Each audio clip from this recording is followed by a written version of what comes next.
All right, we are live. It is another week of Let's Talk Football with Sha'Niece and Friends, and we're gonna start out. I was like, no introductions needed because I'm seeing the name change. But it's my buddy Yeah, Brian. We at it again. yeah, The yeah, trade everybody yeah.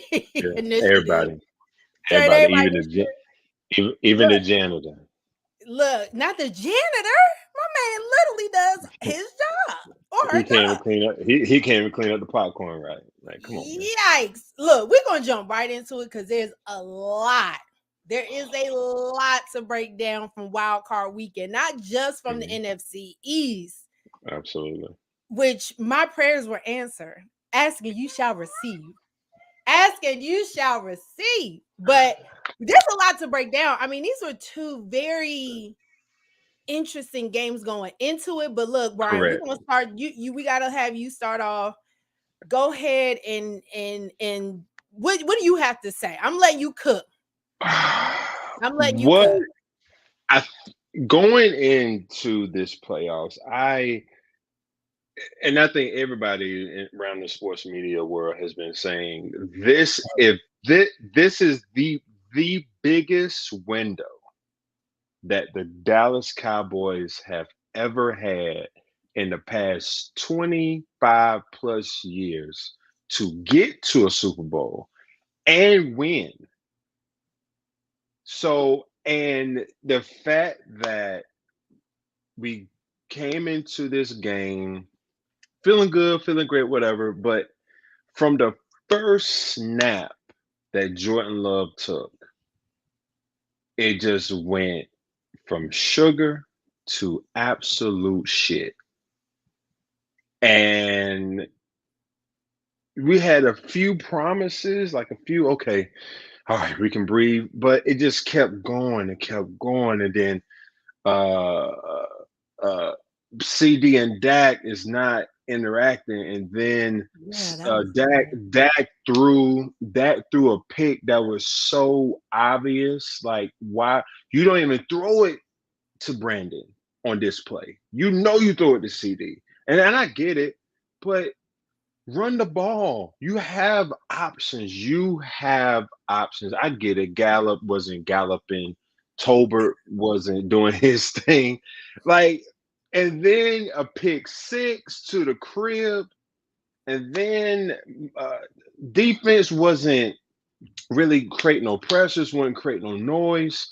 And it was just Yeah. pure chaos time and time and time and time and time again. And it got to a point where it got to a point where when the tight end, I think it was Musgrave or Musgrove, did a Uh, bootleg, Green Bay's. Oh, no.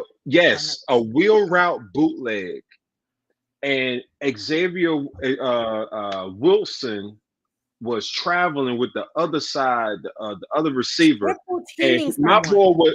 my boy was butt naked open, and I said, you know what, I'm done. I took my jersey off. My son was still asleep. I was trying to have so I had like my son was still asleep. My wife was asleep in the back. I said, you know what? I took my jersey off, and I just kept looking at the game. Wait, you went full Skip Bayless, took the shirt. You took Oh, the I didn't jersey do the off. whole throwing in the jersey. No, no, no. That's a lot of money for that CD Lamb. No, no, child. They are No, pricey. no, These jerseys are no. pricey. And I get Right, kids no. jerseys. So I know Is y'all that look? And yeah, that was $100. I ain't got my $100 worth in there. But I say all that to say, like, in the words of Stephen A. Smith, like, what can go wrong did go wrong, yeah. and everything went wrong. Honestly. Everything went wrong. Like, even special teams with kickoff return, punt return, well, kickoff return mostly. Like, we had a little bit of promise because he was getting like 20, 30 yards, set Yeah. us up right, like midfield. But we wasn't taking that and parlaying that with points until it was a good cushion. Now we had a promise where it was in the second half. We had some, like, okay, like, up tempo Y'all deep had offense. y'all had to score that second half. Like you We scored had to in the score, half, but and we I'm had like, to score like this. Yeah, y'all We needed had to to. score the second half. It wasn't no chill back, put the thing on cruise control. No, we had to go. Yeah. And I'll say, where was that in the first half? Where, like, everybody, their mama cussing you out during halftime. Michael Irvin, Emmitt Smith, even Jimmy Johnson. Yo, can I tell Jimmy you? Johnson said, "Yo, if you don't get like play Cowboys football," and it's insane that a man who has not coached, his last coaching job was the Dallas Cowboys, Yeah. and he knows that franchise. He knows He's a coach. even he's a He's coach, a so coach. he has an eye. He knows that this team is talented. It, you just have to have the right coach to get that Yeah. and play ball. My team, It's breaking up a little bit. I'm missing the last part. Sorry. sorry.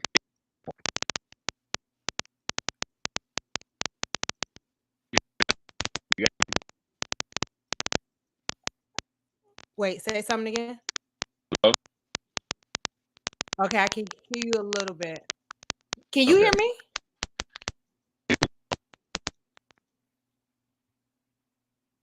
Oh, wait. See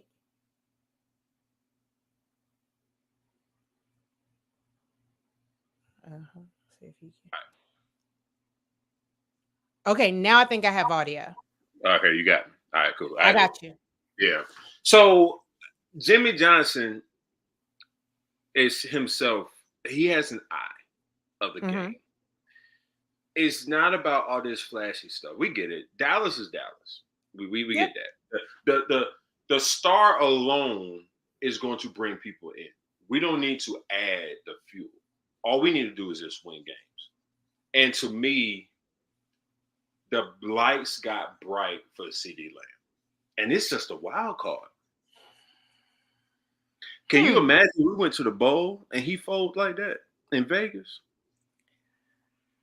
So Like, to me, okay. Like I said, I'm gonna let you cook. I'm gonna let you cook. because you got to think, has you reached a certain level, the lights gonna get brighter and brighter and brighter and brighter until you are on the world stage and everybody's looking at you. You wear number 88. You are the number one receiver. You have the star on your helmet. You just broke Michael Irvin's record. Exactly. You're an 8-year veteran. You are a black franchise quarterback for the Dallas Cowboys. I take this with a grain of salt because the downfall was it dropped so like that versus a slow kill. Because I thought it was going to be a competitive game back and forth. I thought going in, we probably win by like 10, 14 points, if that. I said 10. I was like, you'll probably lose, probably a touchdown or but the fact that like 21 skunk in the first half, we had to pass 6. I'm about to say, yeah, it was what 20. By the time y'all scored, it was 27. It was up 27-0. Y'all scored. It was 27-7 in the half. Yes, at the half it was 27-7, and that's where I knew the first drive after the half, because I was like, we talked about it. I was like, that can't get him out of this hole. No, but but it's playoffs. There is no next week. They got to score in this half to change the tone. Like they got to change and reset the momentum. And when I saw after that first drive, Dallas came back out and didn't score, I was like, they might not be able to pull. Like I knew going in, I was like, they're probably going to lose. No. Then I was like, okay, well, at least like you said, make it competitive. Like let's see a little something. That didn't turn on to the last 6 minutes. Let's keep it a buck. Last 6 minutes. Exactly. Like for the defense, like DeMarcus Lawrence, he just needs to shut the hell up. He don't need no more press conference. Punch him in the mouth and keep on hurting. No. Just shut up, dog. Because you ain't do shit. You ain't do nothing. Michael Parsons, you supposed to be the one. You supposed to be our LT. You ain't do shit. Sean Lee could have played a better game than you. Luke Kuechly right now could play a better game than you. And that's a fact. I got words for Parsons, but I'm gonna let you keep going. You had one QB pressure, and you finally got out of jail of one holding call. But other than that, you ain't he got the call. You got your call, but you ain't do nothing. And I'll be honest, there were some clips that Mark. It was some clips that they were still holding. They were still holding. There's some clips where Michael wasn't getting held. He just wasn't doing nothing. He wasn't doing nothing because here's the thing about Green Bay, and I don't think people understand. Green Bay, when they draft, I don't think people know this. When they draft from within. They draft within the state of Wisconsin. So they're going to draft linemen. They're going to draft Wisconsin linemen, Big Ten linemen, Michigan, Penn State, Wisconsin, Ohio State. They're going to draft Big Ten, like we talking about 6'4", 6'5", 6'6", 6'7", 300 plus that can move, that can create holes, red seas for the running backs. I.e., Aaron Jones had three tubs in Texas, where he's from. Another thing I hate, people that's from Texas that play the Cowboys, that's their homecoming game. That's their get your popcorn ready. They show out because they're like, shit, I played high school ball here. They play with the state championship. It's played.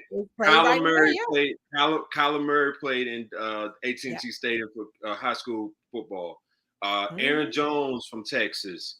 Von Miller from Texas. Anybody that's from Texas that grew up a Cowboys fan, they show out when they play us at AT&T Stadium. Period. And it pains me because I'm like, Jerry, like, just get a Texan. If somebody, I think I told you that if I'm a free agent and I'm telling the owner, please come get me. Yeah. Even though he's been out the league for a long time, he got hemmed up some off the field stuff. Earl Thomas said himself, please come get me. Please come get me. I'm from here. You need a safety. I'm available. My DM's wide open. Correct. That's what I'm saying. Michael Parsons, you didn't do nothing. And you're going to expect a bag. You're going to expect a bag for the season, like off season. You ain't getting shit. Respectfully. You remember when we were talking about Micah and we were talking about, CD and Micah, they, getting that bag. Who gonna get the bag and who gonna get tagged? CD first. Number one, I'm not money. The only person if I'm Jerry, the only person I'm calling up to the principal's office is CD Lamb. Absolutely. I think this year we're gonna give you a nice 3-year, 4-year deal. Mm-hmm. We're gonna treat you right. We're gonna take care of you because we gotta extend that eventually. We're gonna throw Micah a bag, but we're probably gonna tag Micah. We're gonna tag him because let's be honest, even though he played like shit, he is still a top 5 edge rusher in the league. Absolutely. Period. What pains me about this is Mike McCarthy did not show up. Mike McCarthy was unprepared. He got a coach. You let a young, up-and-coming coach out-coach you. And that's your former team. Like, how you let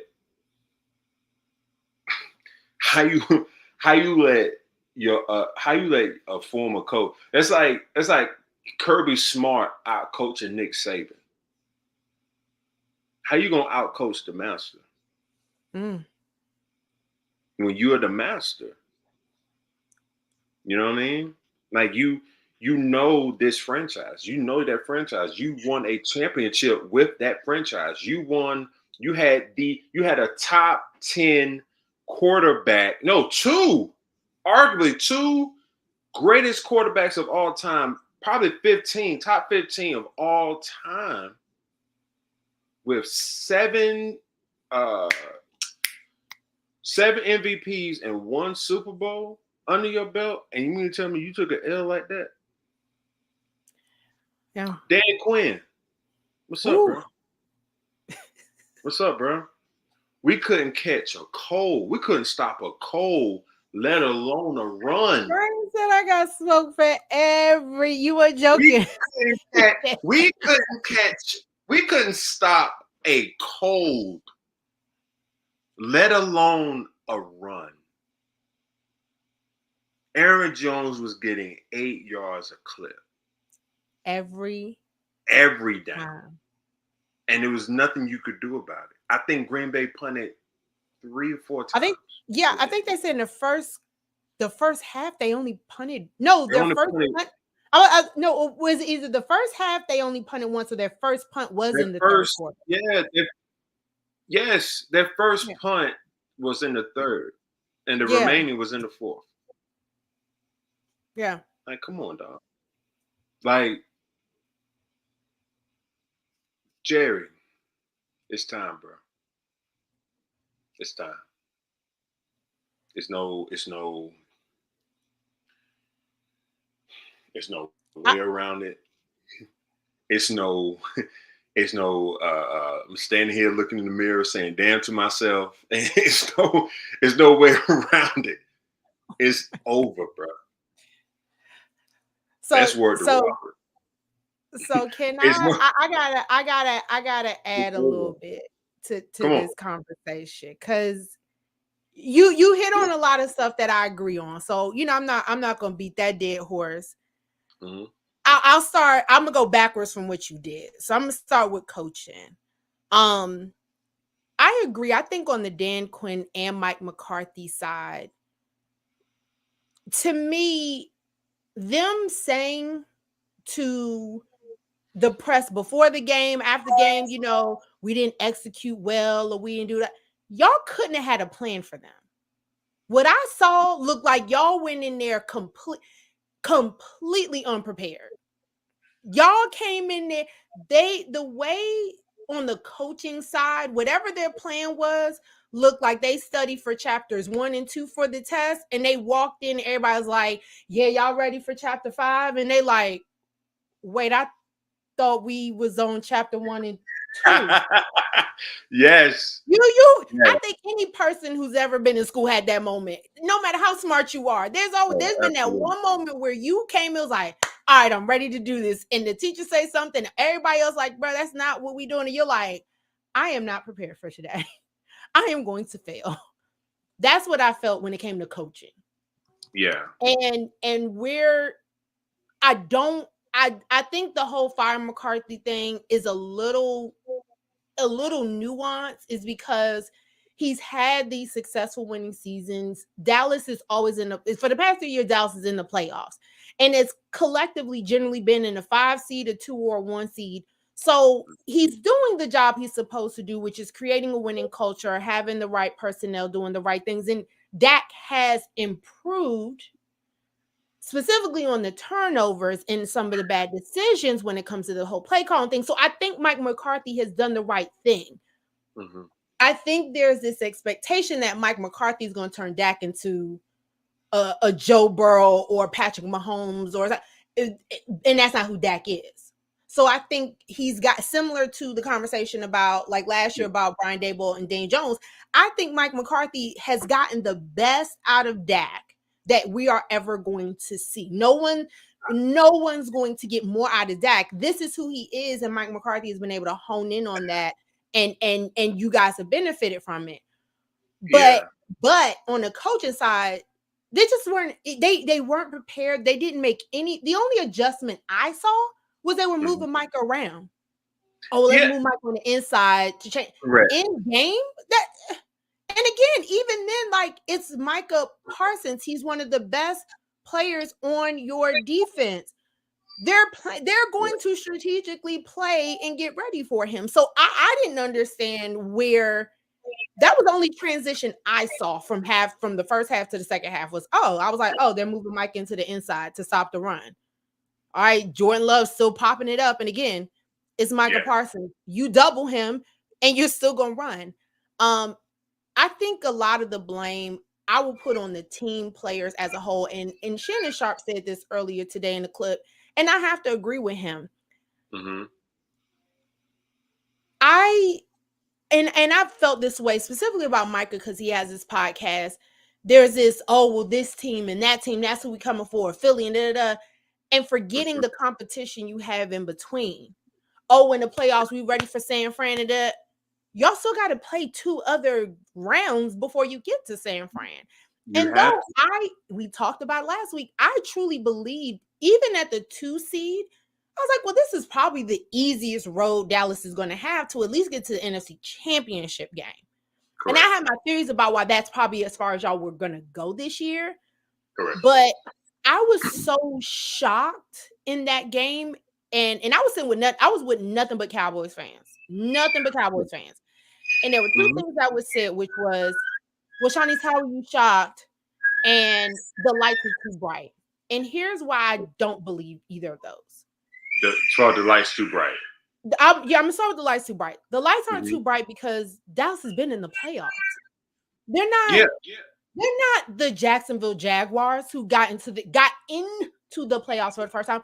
They're not Detroit that this is their first time in the playoffs since the 90s. This is not let me try. I'm trying to think. The Cardinals who ain't been in the playoffs in a while, right? This is Dallas has been in the playoffs. This is their 3rd consecutive year. It's the 3rd year. I'm sorry, 3rd consecutive year. Y'all been in the playoff tons of times. This is the 3rd consecutive year. How were the lights too bright? Y'all seen these lights? Y'all were hyped up last year against can he finally beat Brady? Y'all were in this 2 years in a row having to go up against San Francisco. The lights ain't too bright for none of them. Not for CD, not for Micah, and damn sure not for Dak. I think when I say the lights are too bright, I think it's the fact that CD was a number 1 receiver, but I think that last season, but CD Lamb had really came to himself of saying like he could arguably be the best receiver in the league, and his numbers low key showed it. Right but that was all the more reason for this to have been the easiest road. You know, and again, look at who y'all were playing. You were the 2nd seed going up against the 7th seed. Green Bay snuck and stifled their way into that 7th spot. It could have easily been Seattle. And I think they had to beat somebody, and somebody else had to lose to the wild card. Yes. So I think for me, I think it's a simple fact that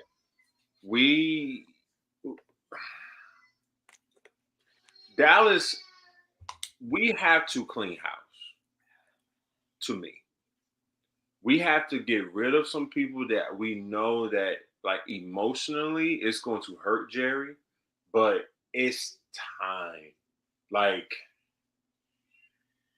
Tyron Smith is 50 years old in football. He is. He's younger than me.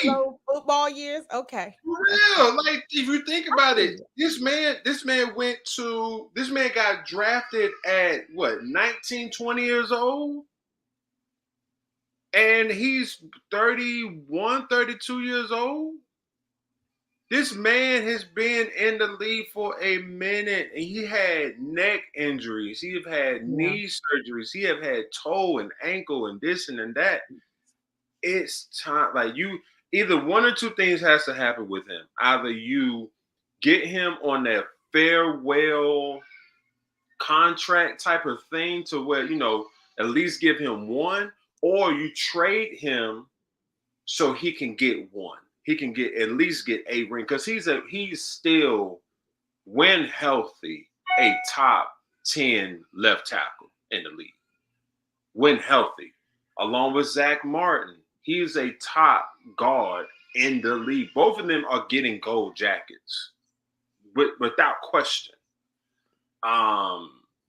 Like Jerry, it's just time, bro. It's time. It's time. You got to. Jerry has to step down as general manager.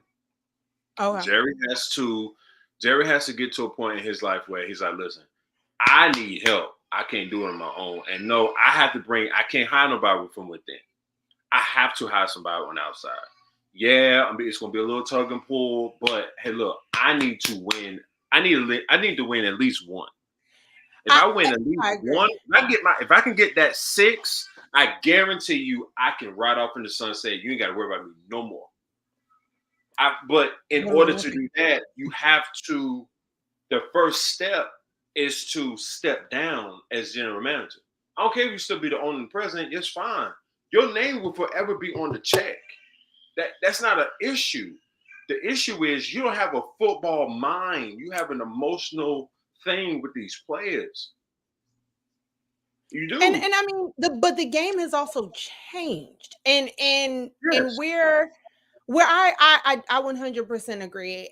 At some point in time, if Jerry Jones wants to do the whole, we're going to run it back and I'm still going to run this organization the way I want to, right? Because again, because he's the owner, president, and GM, it's not like, someone else can come in and be like, yeah, I think you should stop doing the GM duties, right? Like, you the boss is boss, and the boss is boss. I do agree. I do agree. The game has changed, and it's not that, and Jerry probably internally can sit here and say, well, I mean, I'm getting these great players and I'm bringing coaches and we're winning. We're a winning franchise. We've always been a winning franchise. But like you said, I think the reality is not necessarily of whether he can do it, is if he should keep doing it, if this is the outcome he wants. Like, he can't stay in the position and still keep thinking, well, I'm just going to get the right draft pick. I need to get the right this, and I want to keep this person and pay this person. And that should be the cure all. Like, you have a almost 30 year,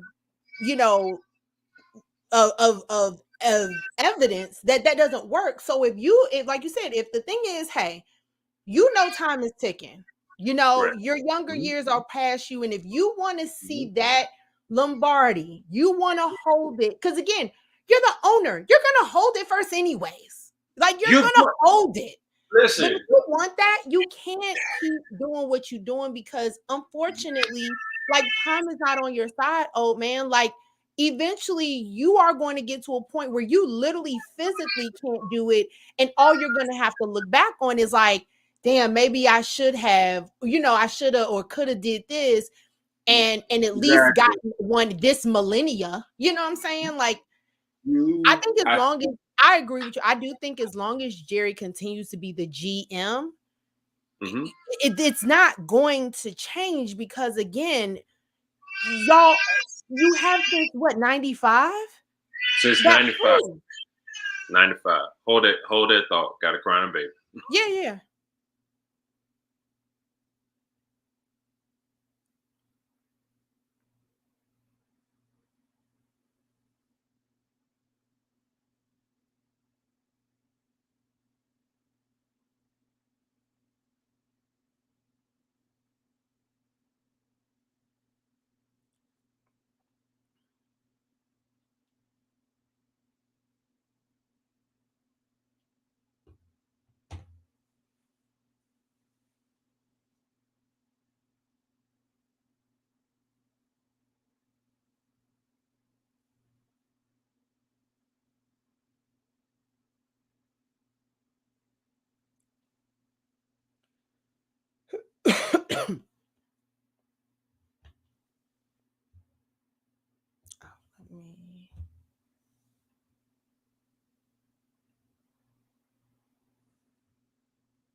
All right, I'm sorry. Had to change from daddy daycare today. No. You straight. I had to find the playoff stuff we'll talk about later, but Okay. But yes, so so I would say this. I know we got to move on to the Eagles game.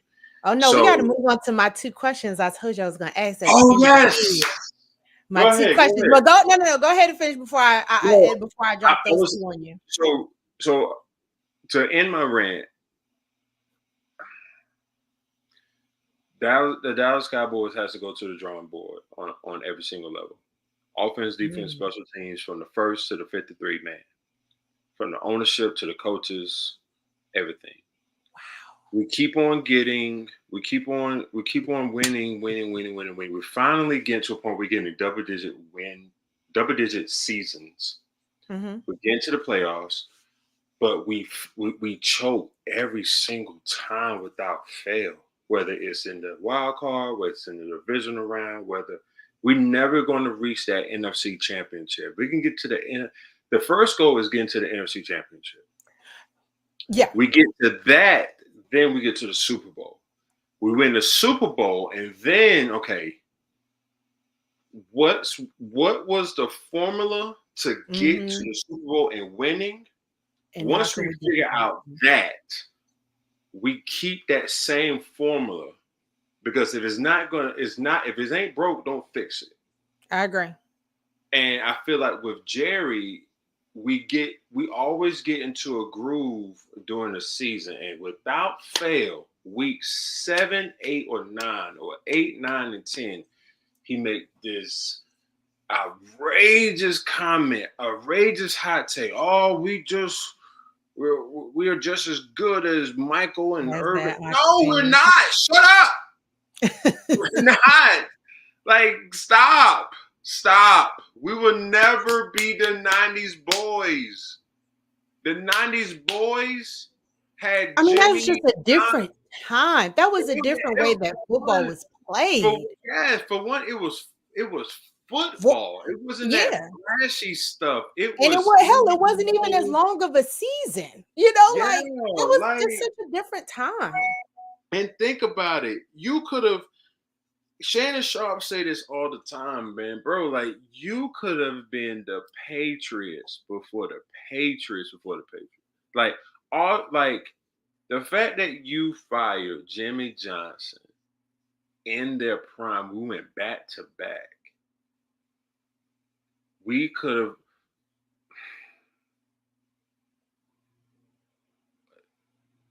7, 8 rings. We could have had the most rings in NFL history had Jerry not fired Jimmy Johnson. I mean, y'all still had to go up against the Giants too a few times. Oh yeah. I mean, I know that. But I was saying now, my only thing about that 90s era is like that was also the best time for the NFC East. Oh yeah, absolutely. You know what I'm saying? Like the red at the time, the Redskins were winning. My Giants were winning. So it was very NFC East time, like at that moment. Yeah, I mean, but you could have kept a good thing going longer. You had the triplets in their mid-20s. Yeah.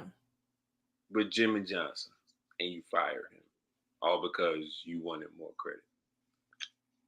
Yeah. Bro, like, it doesn't matter at the end of the day. You're the owner. That's my biggest. I think that's the $1 million question: is why is there this need by Jerry Jones to be the most? You're the owner who's doing press conferences. Like, we don't see John Elway, we don't see John Elway doing press conferences. I ain't heard his voice in forever. You know what I'm saying? Like, we don't see. You see him in the box. Right. Or you see him on the sidelines when they're about to win. That's about the bulk of it. And again, I'm talking GM, right? Like, Jerry holds multiple. Like, we're talking about GM. There are so many GM. I haven't heard Joe Shane's voice since we did our last press conference at the end of the season. Joe Shane you don't see Joe Shane you don't even see him on the sidelines sometimes. He is a GM, and that's what he do. When have we heard Kraft? When have we heard any owner from any franchise? Last time we heard Kraft, last time we heard Crab was Belichick's press conference, and before that, it was an interview about Tom, and then before that, about their dynasty. And then before that, it was him holding a Lombardi. That's it. We see Robert Kraft sitting, cheering, throwing stuff, have a fan sit with him. That's what we've seen out of Robert Kraft. Again, Robert Kraft spoke at that press conference, and I was like, "Oh, that's what he sounds like." Yeah. I guarantee you this: if the Denver Broncos would ever get to the Super Bowl win, the only time we will see a member of the Walton family is at the Super Bowl. Yep. Other than that, I don't know what they look like. We know who. I think.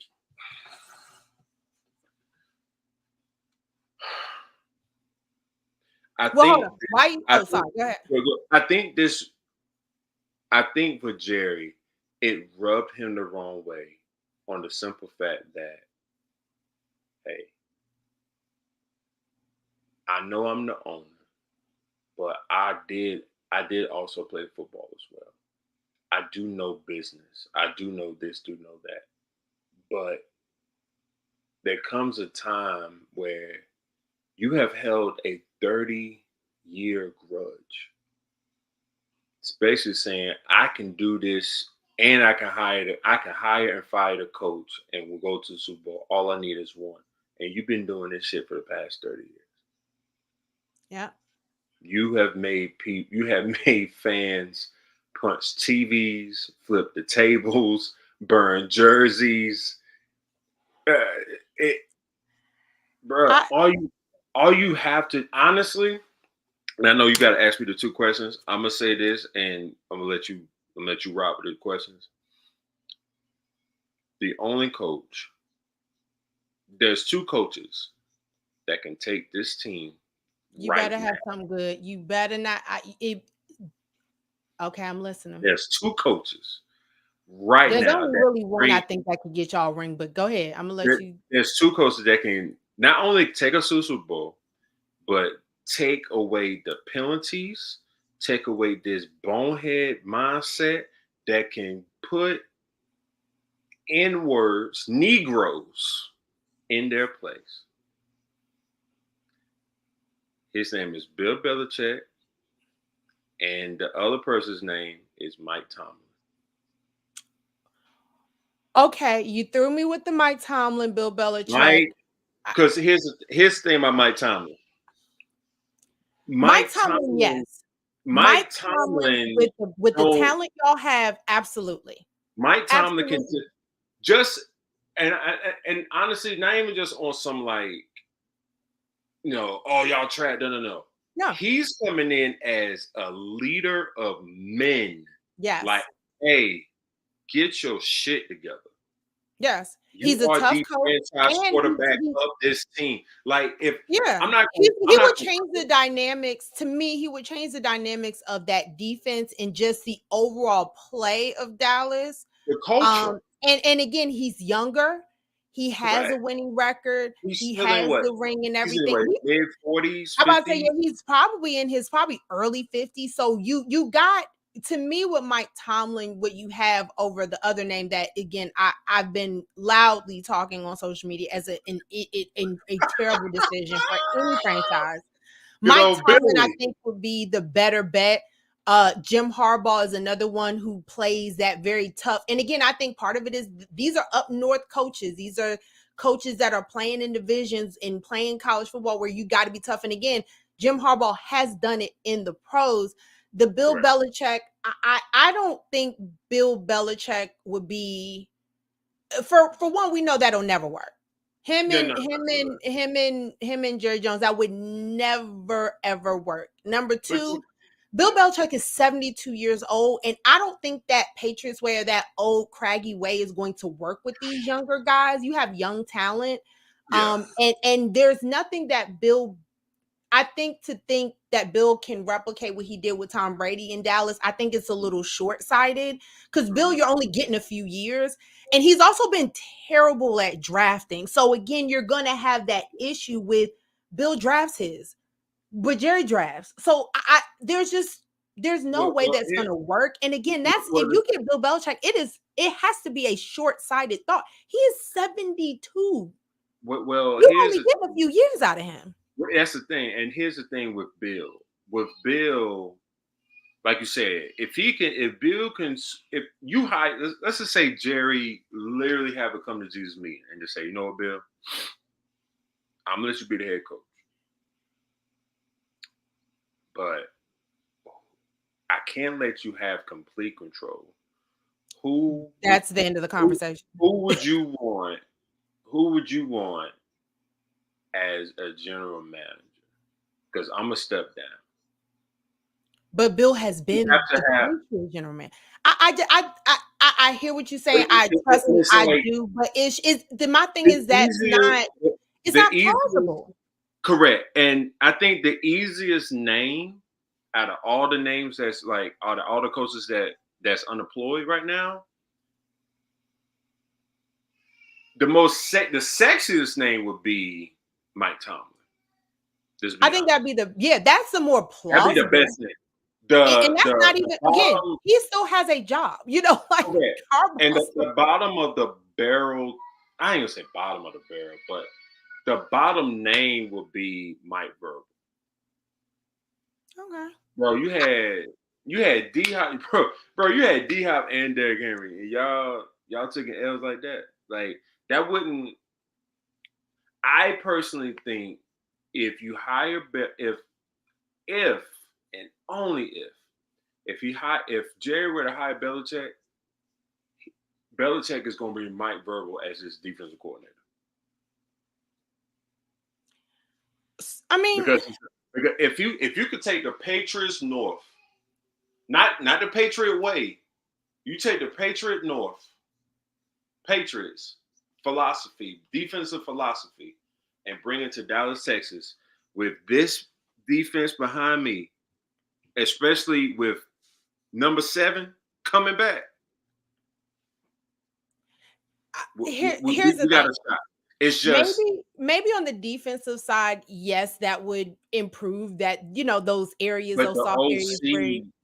The OC has to be fucking relentless. But that's the reason why I say it can't be Bill, because here's the thing that I think people forget, which has been talked about, but I don't think it's been said enough. Bill Belichick minus Brady, even his time early in his career and even since, has been terrible. Yeah, but he had a once in a lifetime, not generation, once in a lifetime type of quarterback. And I've said this, you are also talking about a Patriots and Brady team when that division was awful. Buffalo was never a topic of conversation until they got Tyrod. Miami and the Jets have been a joke. So they had also a window where we always knew they would lead their division. So Bill, similar to Tom Brady, which his short time in with the Bucs proved, which was, hey, you're in a division that's weak, but it's really any given Sunday on the NFC side. Where on the AFC side, during those Tom Brady years, it was who? Tom Brady, Ben Roethlisberger, and Peyton Manning. Like, I think situationally, people have to remember what that coaching style is and the success that this coach had. And if you look at what Bill has done in the past, let's just say the past 4 seasons, he hasn't been able to have that same magic, even with the development of Mac Jones and Bailey Zappi. Like, there's just so many reasons why I think the Bill Belichick thing is very short-sighted. And I think of any of the names that you named, Mike Tomlin would be a significantly better and an actual upgrade, because like you said, I think there's a mentality thing that I think Mike Tomlin would bring in to Dallas. And I think the difference in that mentality is Super Bowls aren't guaranteed just because of who you are. Correct.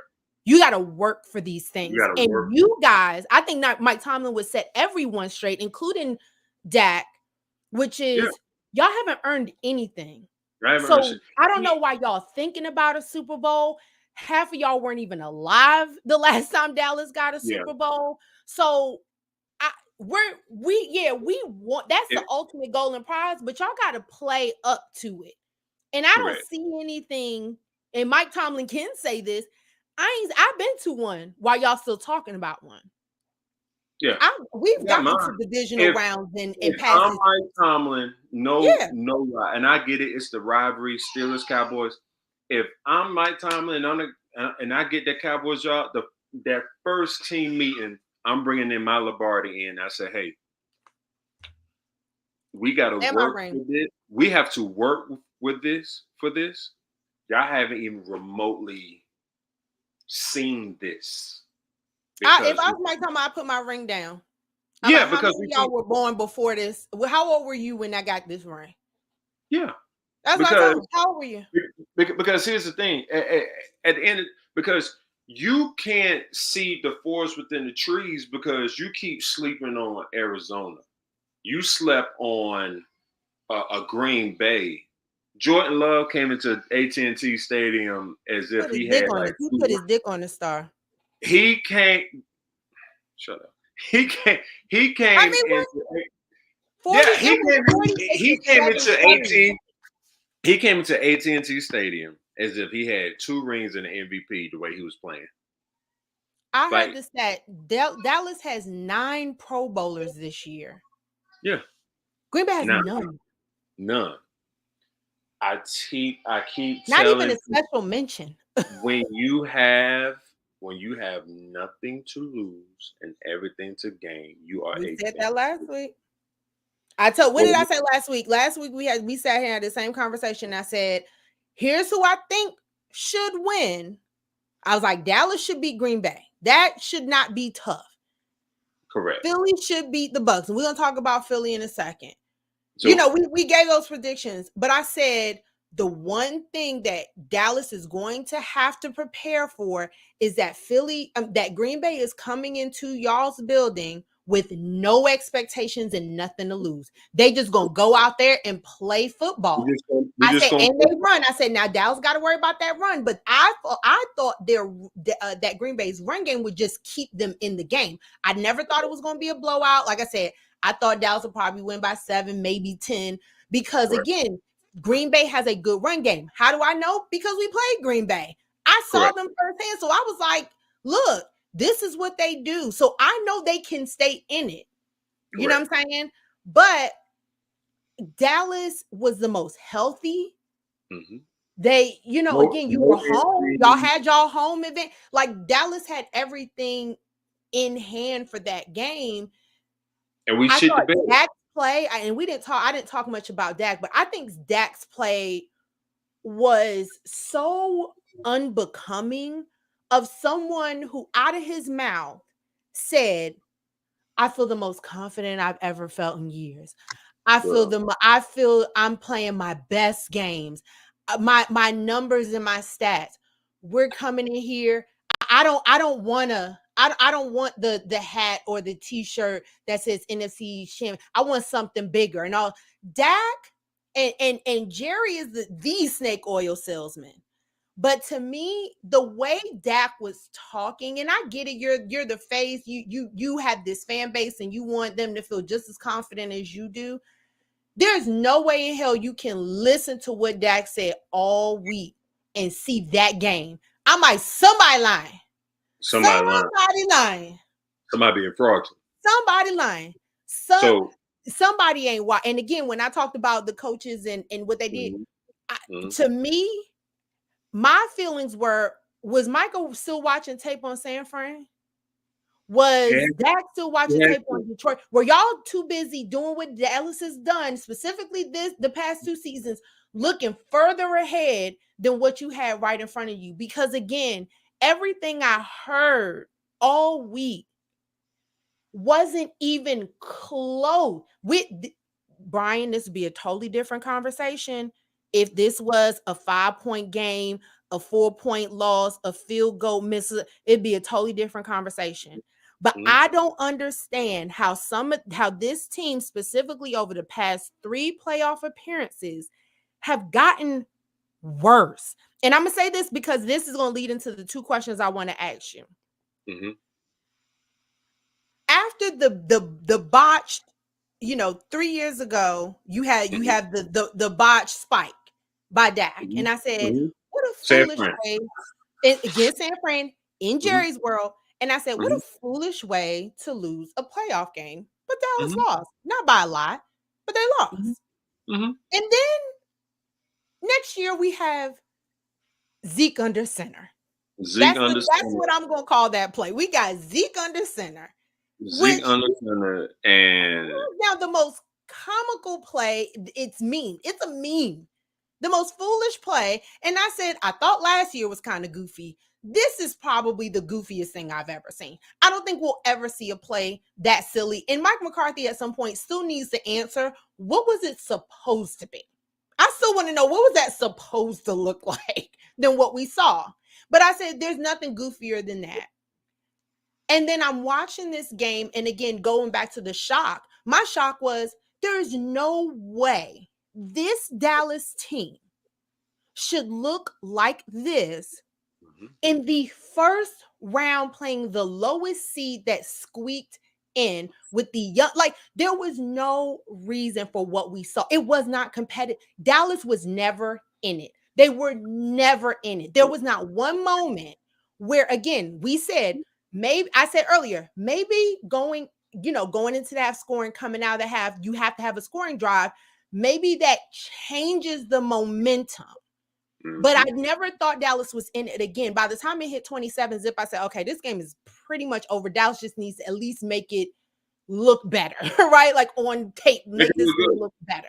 But unfortunately, that didn't happen until the last 6 minutes. So even with the score, we all know that last 14 points is garbage time. Like, that was the last 6 minutes of the game that y'all scored those 2 touchdowns. And that was what? You know what I'm saying? So that leads into my question. I want to ask these 2 questions, because one of them we talked about last year and we talked about earlier. And I said I wasn't going to bother you with, and I wasn't going to keep bringing it up.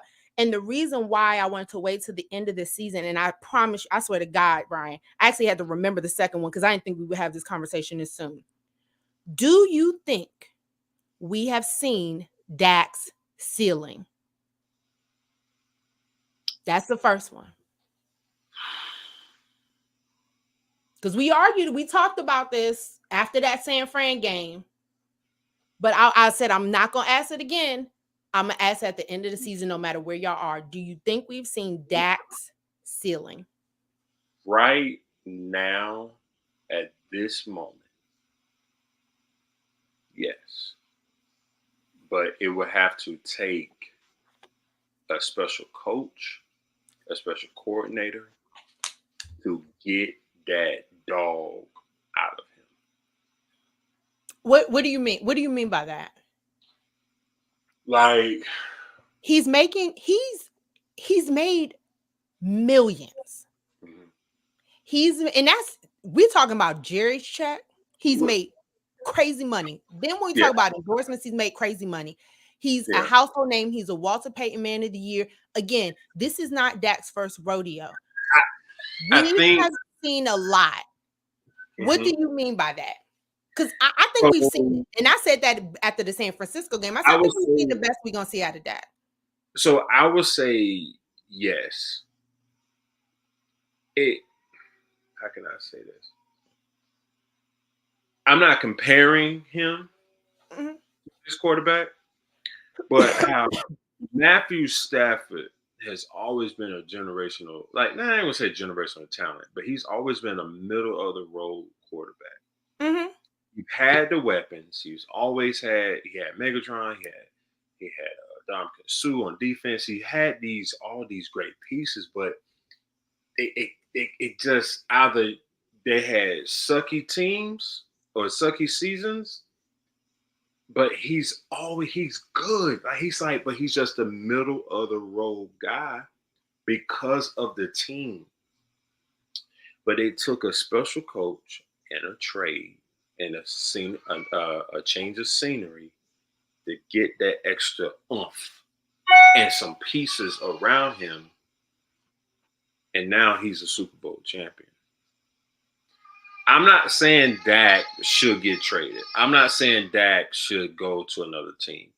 What I'm saying is Dak should have a coach in his ear that brings that level out of him, that brings that type of dog out of him to get him to that extra level. Because it's there, because we have seen it in like comeback wins, whether it's okay, I'm down by 10, I'm down by 7 in the first half.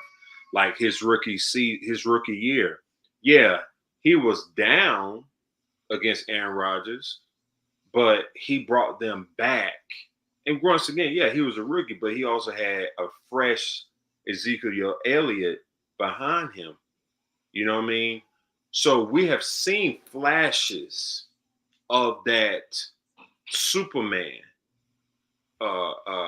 mentality. But I've seen more. Here's the thing: I've seen more kryptonite than Superman in that.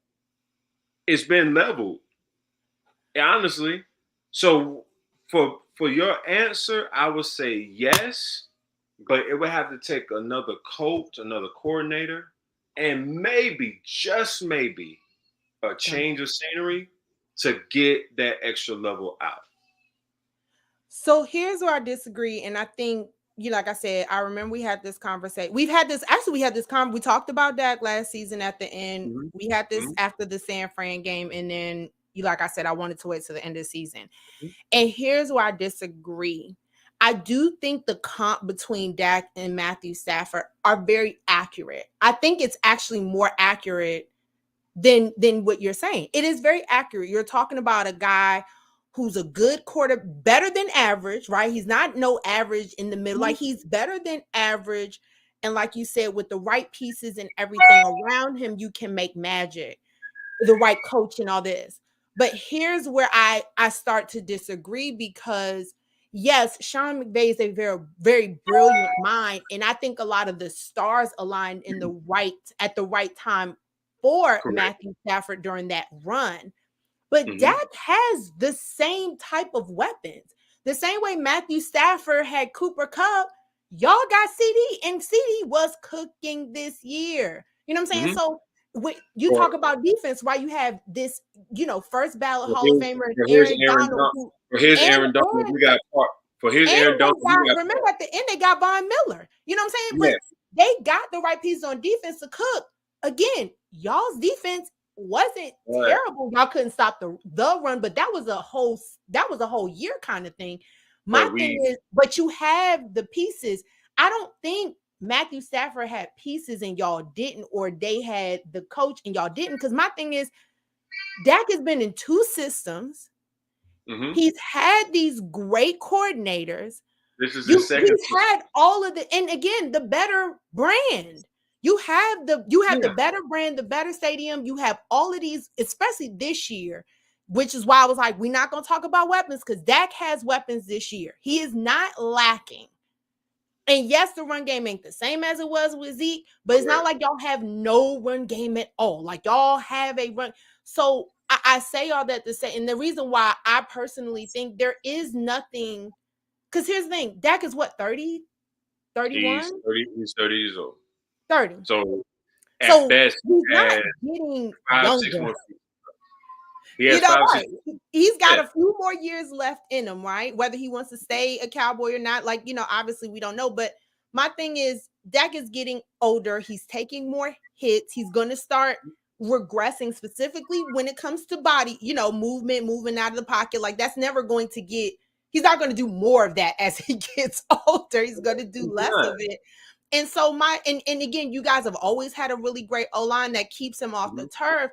So the reason why I think when it comes to someone like Dak, and if we've seen his ceiling, I like I said, there's part of it I do agree. I don't think there's any coach that's going to get something out of Dak that we have not seen yet. I don't, because my thing is, there's no coach that's going to come in and Dak is all of a sudden going to be Patrick Mahomes. He's not all. There were throws, because my thing is, it'd be one thing if Dak was 25, but he's 30. You know what I'm saying? Like, what we see is what we've got, and if this has been his best statistical year, to me, I don't foresee. And again, when we talk about Jerry and the coach, they have to all look at all of these things, but also when it comes to Dak, because Dak is slated to make $60 million next year. I'm not giving him a dime. 60. He I'm is going not to be the high. He is going to make more in a year, even though Deshaun's is guaranteed and Patrick restructured his own stuff. He's going to be making more than Patrick Mahomes. He's going to be making more than Deshaun Watson annually. Right. He's going to be the highest paid quarterback. And where that hurts Dallas also is not that you're paying an elite price for a good quarterback. That also means there's a lot of other pieces for the next few years he won't have. So the team won't be able to get better with his deal. They're going to unfortunately have to get worse because we're in a salary cap league. That's my only pushback when it comes to the Dak thing. And that goes to the second question is, what do you do with Dak when you know, and we talked about this last year. We broke this down last year. What do you now do with Dak and that $60 million cap hit? And you know your rookie, I'm sorry, not your rookie, but your draft picks are now now have to get contracts. You have to go to Dak and you have to tell him, hey, if you want this team right here to stay intact, you have to restructure your contract. You have to. You have to. It's no way around it. You have to spread it out. I cannot give you $60 million this year. CD is going to leave. Micah is going to probably leave. Like, I cannot give you this money. So if you want CD to stay, if you want Micah to stay, if you want DeMarcus Lawrence to stay, I cannot. You have to restructure your contract. But if Dak and his agent is standing 10 toes down. But my thing is, what do they have? The performance he just made. To be honest, remember we talked about if y'all get to the NFC Championship, that he gonna put, look, we got to NFC. Here's my Walter Payton. Again, the whole MVP thing that was in the conversation for a little bit, but Dak would have been able to put that on Jerry Jones, his desk, and say, hey, pay me, right? Joe Burrow was able to do that. He went to the Super Bowl. Patrick Mahomes brought them 2 rings. Jalen Hurts went to the Super Bowl. Like, when you go to the game, this conversation becomes more nuanced. To me, with the performance Dak just did, he gonna have to be like, hey, Jerry. Look. Hi. What you do, I think what you do like, to Dak. He can't go in the way he can't go in the way he could have, expecting $60 million. Not with that game. No, absolutely not. And he's not even in the MVP regular season conversation anymore, right? Yeah, like, that's dead. That was dead like week 15, 16. Yeah. That was dead. After that Miami game, it was like, so Dak is who we thought he was. We're moving on this guy. Correct. It was, like I said, it was a good, like, I would say good 4 or 5 week run. Yeah. It was a good 4 or 5 week run. I mean, I think at the end of the day, when it comes down to Dak. Yeah. Dak cannot be selfish when it comes to this. He can't. He can't. He just can't. So, but let's move on. So, I appreciate that. Look, we'll go through Philly really quickly. I will be honest. I was legitimately Philly losing in the manner that they did was not right. And that was because Philly's downfall, we saw it throughout December. We saw that there was something going on. There was something that wasn't quite clicking. They didn't have that same flair from last year, and they damn sure weren't able to pull out any substantial wins down the stretch. And so for me in the Philly game, I think yeah.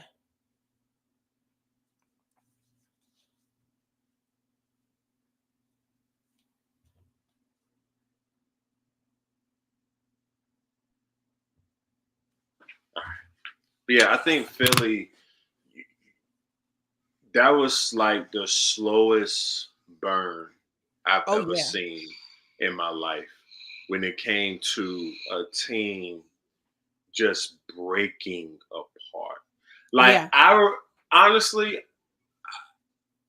I would rather have seen that in Dallas. Even if we would have lost, I would rather have seen that in that one game versus week after week after week. And it's like, yo, what is I understand. like as a football fan, Yeah. I'm just thinking like, yo, what is happening with them? I'm like, but I could think of Yeah. several things. For one, the secondary was trash. Yeah, they was getting cooked. Jalen Hurts, that tush push, that's a dangerous. It start.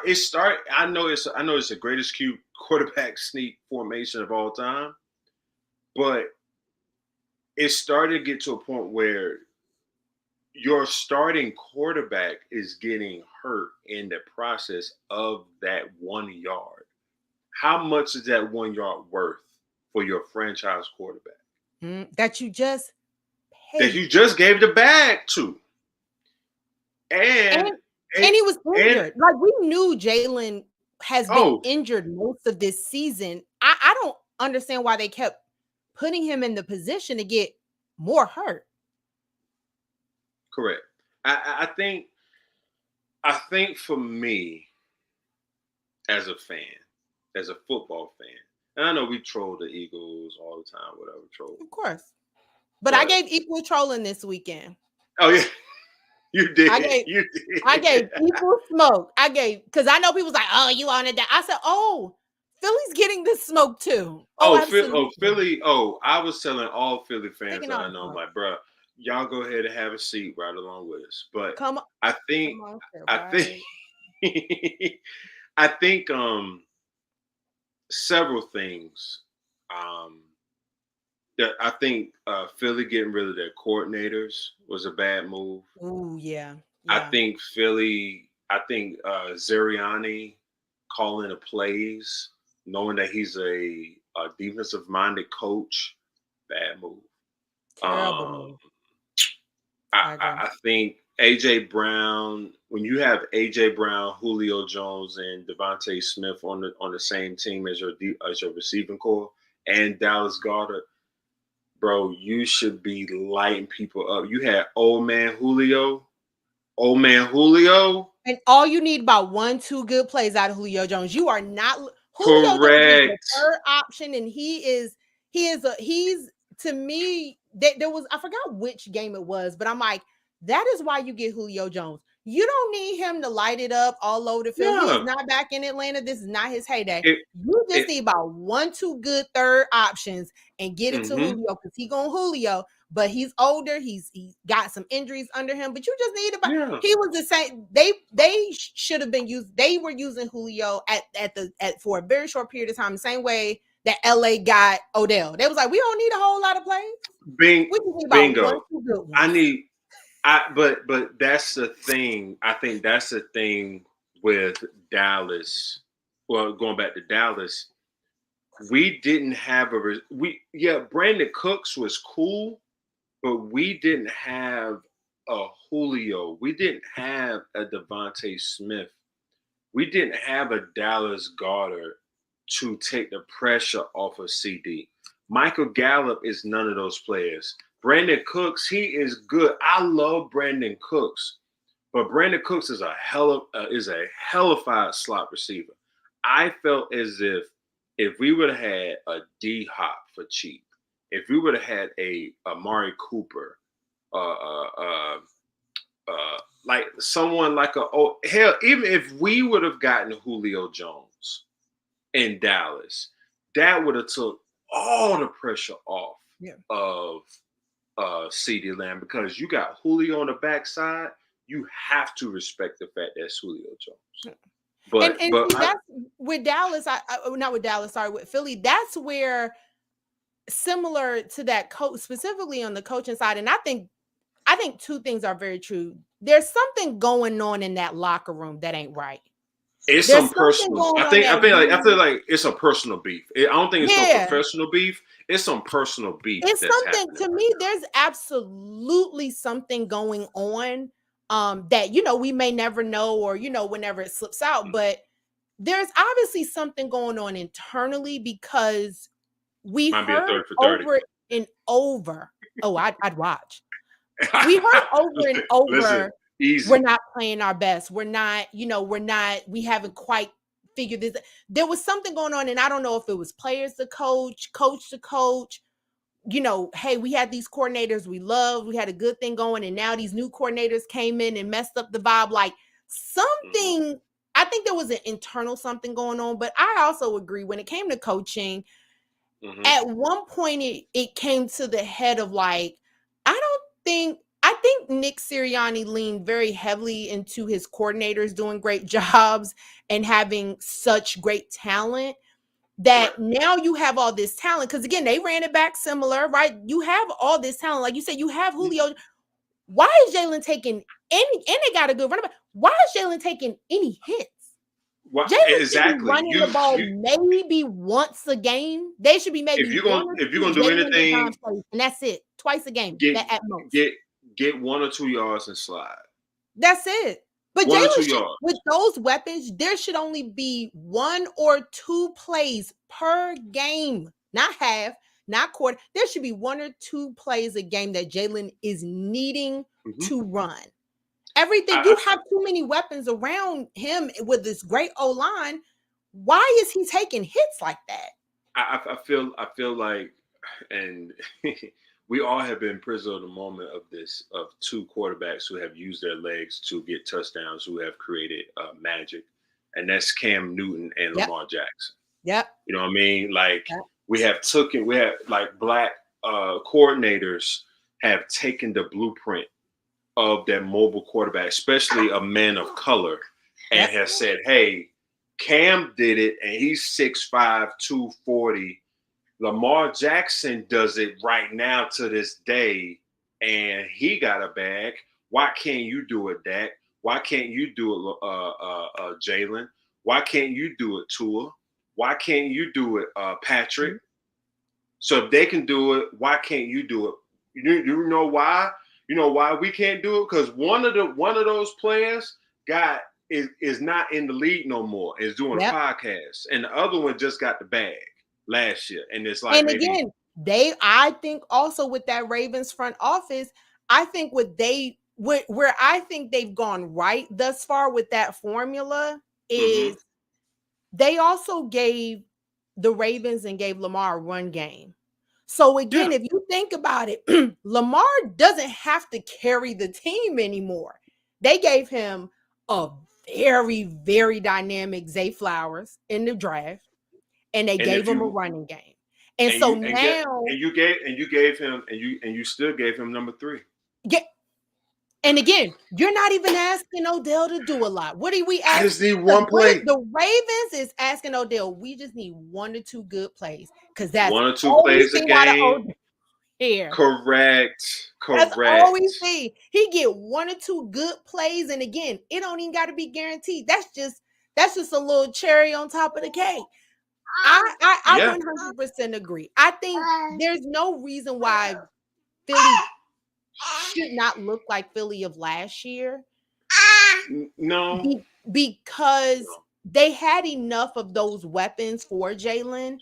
I think it has to be, to me, it's got to be something between the players and the coaches.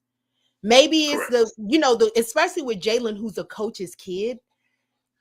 When you have a certain background, specifically being a coach's kid or someone whose parents do, like my parents were doctors and now I'm a doctor, it's hard to have incompetent people teach you. It's very hard to have incompetent people teach you. Because there's no doubt in my mind that Jalen's dad is seeing the production and saying, yo, that ain't right. My son right. y'all, something is wrong. And I get it. You can't bring business to at home, but something isn't right. And I'm pretty sure him and his dad is probably having some major conversation. Like if we were paint on the wall type stuff.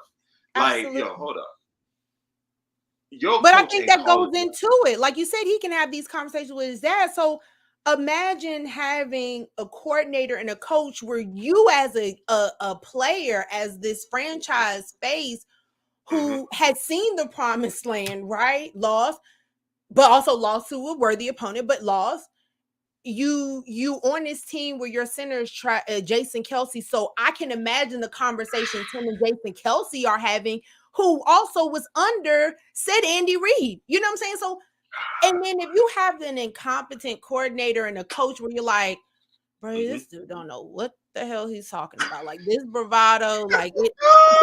Remember last year when Jalen literally had to hold Nick Sirianni back? Like, no, like don't do that. When have we ever seen a quarterback have to hold their coach back? I wouldn't be surprised if Nick gets fired. Oh, absolutely. I won't be shocked because the slow reset. You gotta reset the culture. You gotta reset the culture there. Correct. That slow burn downfall. It was so. It was so maddening. I mean, and yeah, it was funny a little bit, you know, the trolling, but it got to a point where it's like, okay, it was hard. Hard to watch. Y'all have last night. I think for us, we came unprepared. I think for Philly, they just say, you know what, F it. We blow the team up. We just here to collect the check, just to say, hey, we got a playoff appearance, but we do not. I don't want to play with this teammate anymore. That's what the energy was giving, and it was so great. And I only saw maybe one. I saw maybe one or two plays. Me and my wife was watching the Emmys. like it got to a point where it was unwatchable, and Jalen. I mean, not Jalen, but Baker Mayfield looked like dang old Brett Favre out there. He was slinging the ball. He was making some good plays. He was doing everything that he could possibly do to make the situation better. And you know,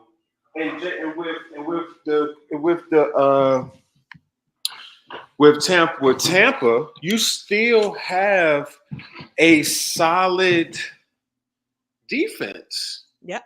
You still have a solid defense. You still got Todd Bowles, who is a hellified defensive coordinator. Yeah. And it got to a point where it was it's like it wasn't even funny anymore. I didn't even do that much trolling. I was like, you know, all right, Eagles, you know, have a seat. But it got to a point like, bro, like, I don't want to talk about y'all because like something ain't the math ain't mathing. I think somebody done slept with somebody else's wife, somebody's girl. Like I said, to me it was something outside of just like there was something going on. Something happened. Something happened. I don't know what. And I feel like it's gonna be out in the open. I would not be shocked if it's out in the open during the off season. Oh yeah. And like Nick Sirianni gets fired and then the truth comes out. Oh yeah, absolutely. Absolutely. So it is what it is. I wanted to pose this because one thing you brought up was very true. Yes, it was very hard on the fan side to watch Philly fans get their heart broken. And same thing on the Dallas side. But I think both were equally bad because I think for Dallas fans, where I feel sorry for many of y'all, not everybody, because some folks are a little more realistic, where I feel sorry for Dallas fans is that Jerry sells the dream every year.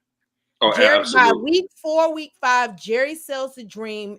All of the fans are bought in. They're all on the same, like, it's Super Bowl, Super Bowl, Super Bowl, Super Bowl. And I saw that Charlemagne the guy gave Jerry and the Cowboys donkey of the day. The donkey of the day. But I listened to his rant, and there's one thing he said specifically, which was he's like, yes, every year I think we're going to Super Bowl because that's what we're supposed to do. And I'm like, and he talks about like, that's just the standard. And to me, that can't be your standard for 30 years. Correct. That's No, absolutely not. Everybody. You can't say, well, our standard is the Super Bowl when you ain't been since 95. No. Y'all talk about going to the Super Bowl and y'all buy into it, but that is not your standard. Your standard is being a good team. And I even put it, which is, I don't understand why Jerry continues to sell the snake oil of Super Bowl compared to easily changing the message, and that can be still equally as inspiring, which is, we want to have a good playoff run. We need to have that playoff run that we used to have.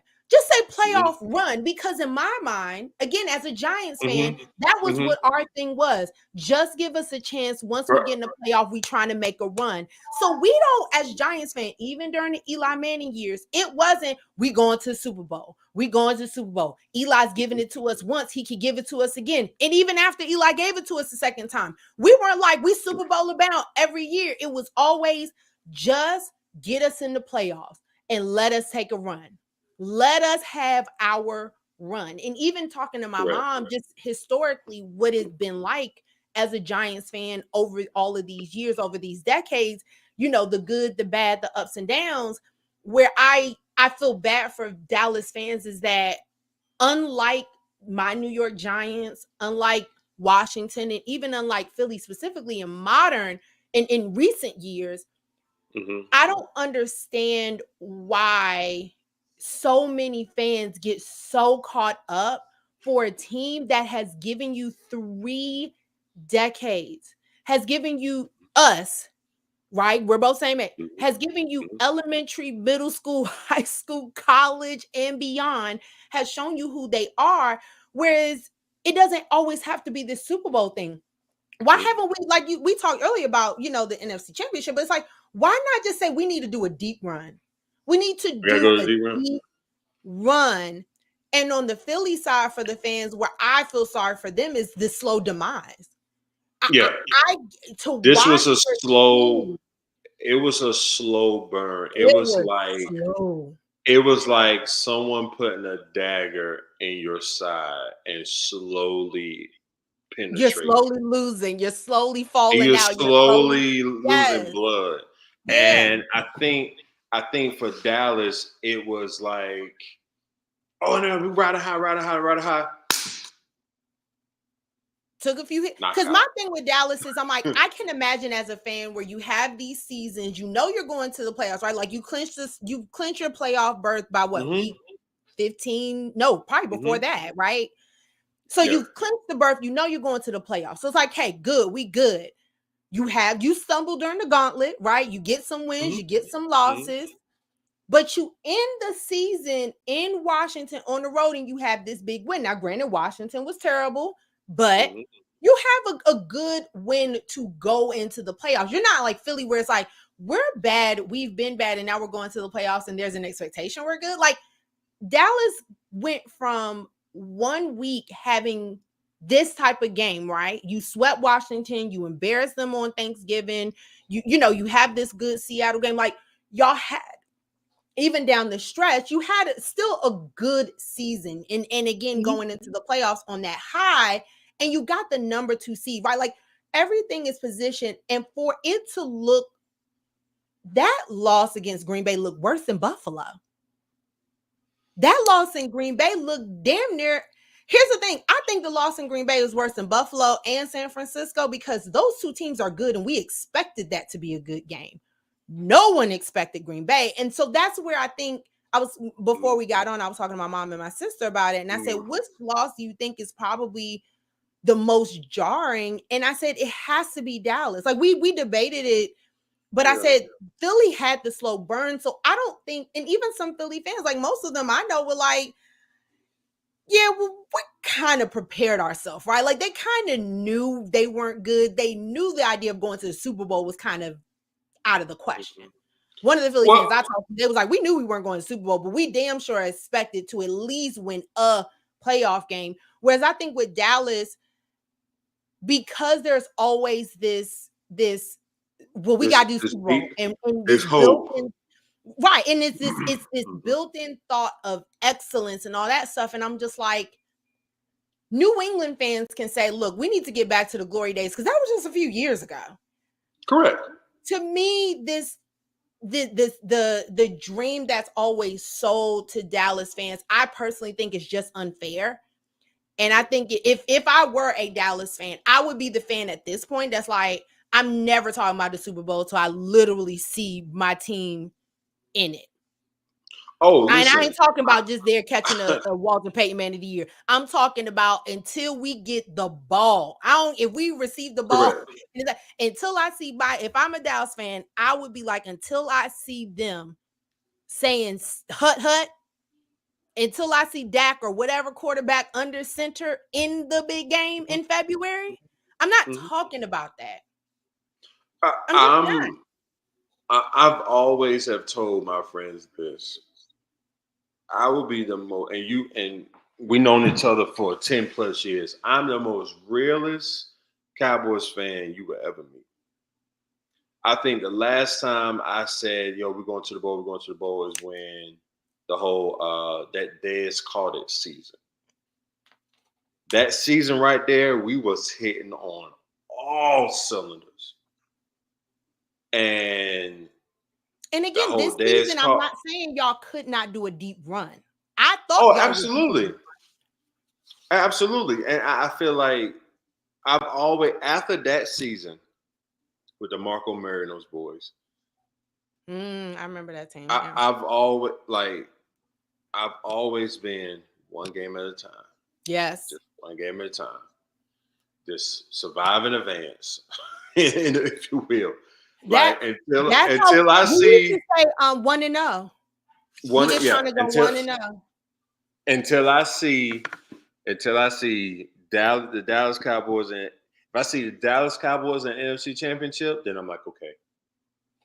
Because I'll say this, as someone who has been in that space with a team that wasn't always perfect, right? And we didn't have,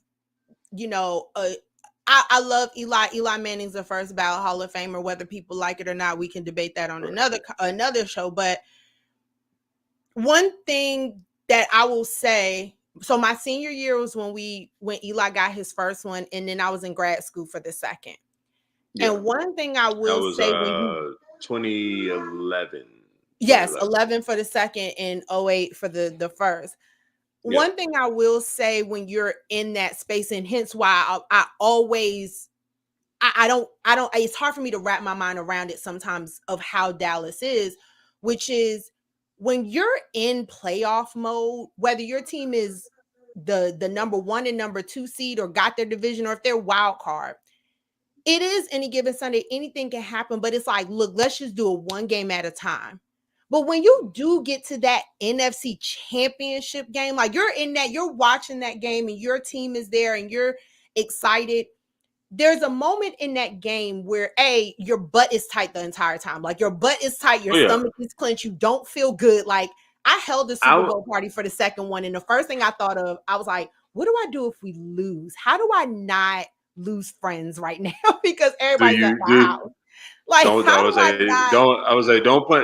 the TV and don't flip the drink. Don't flip the drink. Like and I was celebrating my birthday that year. The second was, I was like, how do I not turn this into a terrible day if we lose, right? But I say all that to say, like, when you get to that NFC Championship game, that's to me when it really gets real. Because playoff divisional round, it's like it could go either way. You may get the team that upset and then they exhausted themselves, right? Like that was my Giants last year. Mm-hmm. Our Super Bowl was against the Vikings. When we came to the Eagles, we were like, no. Like we was like, when Debo was like, you want some, old man? We were like, no. Like we came here to beat the Vikings. We don't want no problems. We lost. We got up out of there. Y'all ain't hear nothing from me. Even after the Vikings win. What did I say on Twitter? I was like, Instagram. I said, that was our Super Bowl. That's as good as it's going to get out of Daniel Jones and the Giants. We out. Like, that's just all it was, right? But I say all that to say, like, when you get to the NFC Championship game, then you calm the chatter because you are the best of the best. You calm the chatter once you get to that NFC Championship game because you're like, we could do this. Both times with both of those When teams, with Michael Strahan, with Victor Cruz, with Elon. Each of those, I remember both NFC Championship games, and that's that one moment you really actually start. At least for me, was like, oh shit, we could really do this. Like we might go to the damn Super Bowl. and that's the thing, and I think that's the difference between the '08 and 2011 Giants is because you had, you had little brother. But outside of him, you had pieces but you had a hard iron fist type of coach. Yes, we did. Like Tom didn't Coughlin was take different. no mess. And I feel That like is that's true. the difference between him and a Jason Garrett and a Mike McCarthy. When we got Mike McCarthy, I literally thought, no lie, I feel like, oh, we're good because he coached I Aaron agree. Rodgers.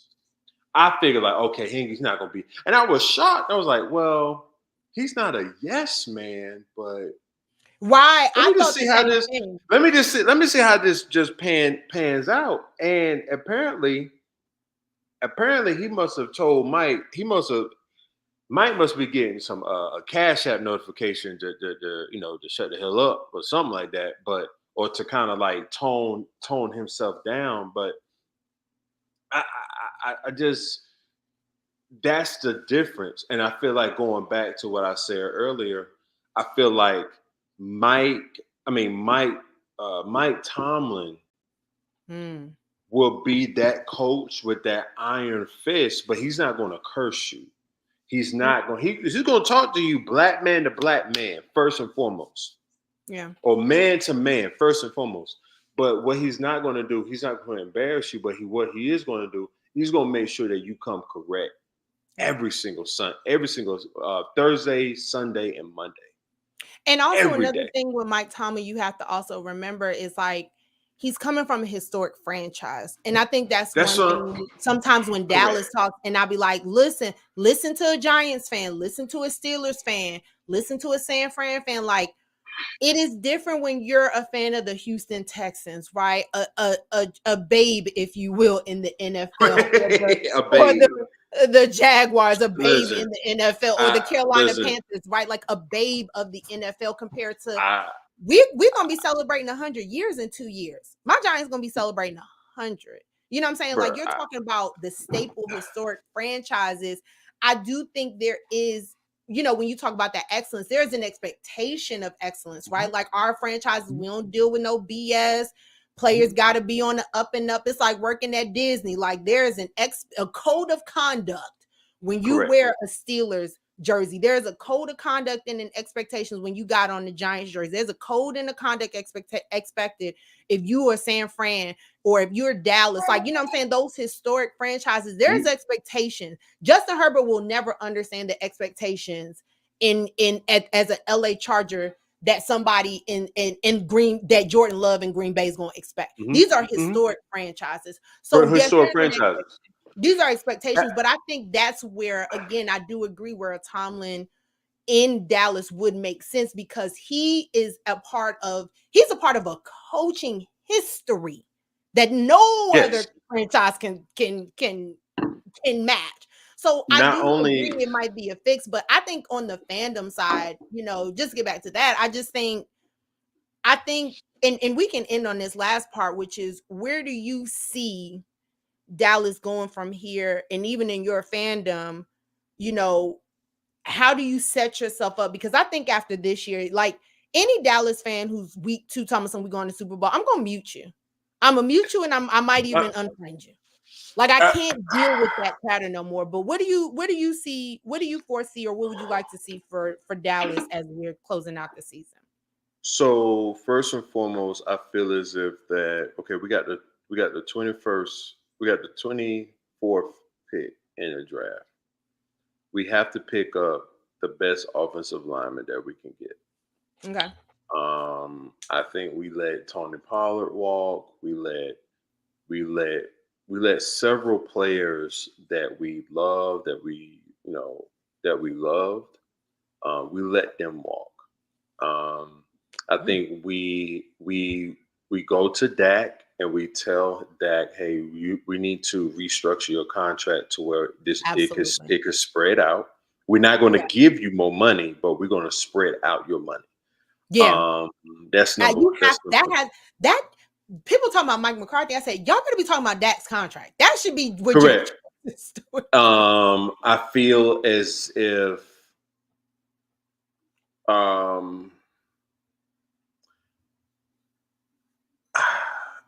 I'm making a run for Derrick Henry. You move. I'm making a If run. y'all let Tony Pollard walk, you have to. I'm making a run for Derrick Henry, but I will give him a bag that is not team friendly, but friendly enough to where he can't say no. He can't say no. Yeah. Because number one, you're playing on the inside. What, 9 games out the year? But